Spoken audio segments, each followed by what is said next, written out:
Oh, Paul? Jacques? Who's that? It's not Jacques today. It's Paul, who you guys have seen on the channel quite a few times, mostly when I'm away on vacation. You and Jacques sneak in here and build something. Oh yeah. Which I'm very appreciative of. But today, Paul and I harvested a bunch of cucumbers, a bunch of squash. We had too much.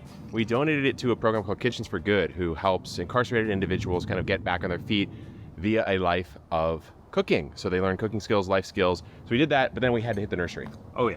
We got some cheeky little favorites. Ton of plants. And Paul and I are gonna try to create an annual patch, and I'm gonna show you where. So here's the artichoke patch in the front yard of the homestead. And if you remember, there's that gray water system that comes out. You can see two of these irrigation valve boxes and kind of a smiley face. And you can see all of the artichoke that has kind of died off for the season. So that's sprinkled throughout. But we figured, why not try to beautify this space when the artichoke aren't growing, which is about half the year. We have a bit of a complicated mission here because number one, we can't hit our laundry gray water irrigation when we're planting it in.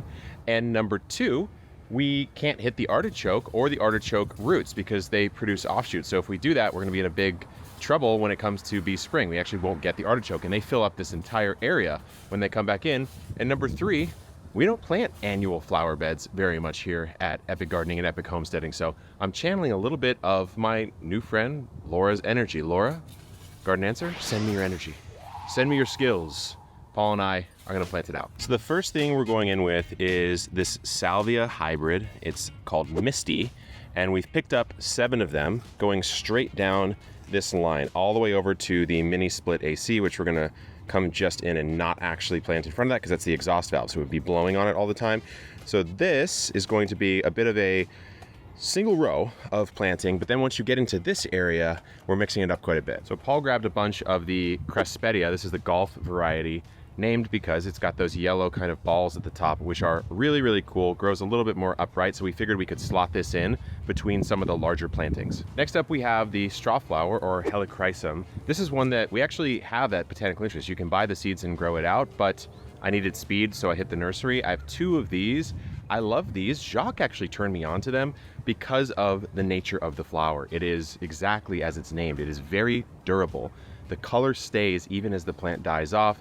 It's maybe one of the better cut flowers as far as its preservation, and it will last quite a while. So I've got 2 of these, and we're gonna pepper them in. So this guy here, we decided to go with because we've got a lot of blues in the salvia and some of the other ones I'll show you. It's called Erysimum or Erysimum, and it's a tricolor. So I'm gonna put one of them in this area over here and one of them right over there to kind of balance it out. Then we've got this guy, which is a verbena. So this is Verbena bonariensis, and it's called Lollipop. It'll get about 2 feet tall.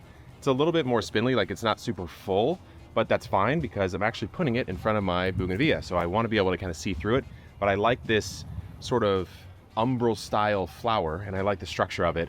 So that's gonna kind of go in the back here next to the wall. The final one is narrowleaf milkweed. I have 6 of these. These are our native milkweed species here in San Diego, California. I made the mistake in the past of buying varieties that aren't native to our area. What that does is it causes the monarchs to feast or famine on milkweed for longer or shorter than they need to. So you'll often see tropical milkweed sold, and if you grow that in a climate like ours, it won't die off, which means that the monarchs will keep feasting on it for longer than they're supposed to, in quotes, sort of than they're instinctually supposed to based on the geographic region that we're in, and they won't migrate at the same rate or the same pattern that they're supposed to. So it sort of disrupts the migratory pattern. So it is important when you're buying milkweed to buy the one that is native to your area. Show me what you got there, Paul. No. Actually show me what it is. Yeah. The job begins, but we've got a crazy tool here. Paul, what is this? It's a power planter, but it's 3 feet long, so I actually don't have to bend over when I'm using it. And a massive drill. It's great. It works amazingly. We got this out from Laura at Garden Answer. They did a little collaboration with Power Planters, so thank you to them. They sent us this drill. Take a look at this thing. Show them the handle. This thing's huge. Crazy. Okay, so the reason that handle's important is because you can literally break your wrist using an auger. So let's show it to them.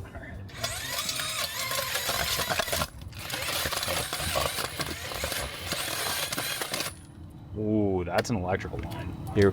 Oh, I knew this was going to happen because as we've developed the homestead, there are so many lines in the ground. I didn't do this in like an orderly fashion over the last 4 years, as you know, if you've watched. So there's lighting in the ground, there's irrigation, there's gray water piping, and we almost made a fatal mistake. So we're going to go by hand for now. Okay, so we're going with the banana. I actually love this trenching shovel. We've dug more than our fair share of trenches here at the homestead, but I need to make sure I dodge this line here. That crunchy, hard clay soil is why I wanted to use the power planter, but I can't. So we pulled the electric line up, which was the smart thing to do. Now we can actually use the auger, which is half the reason I want to do this project, because I love using this thing. So here we go.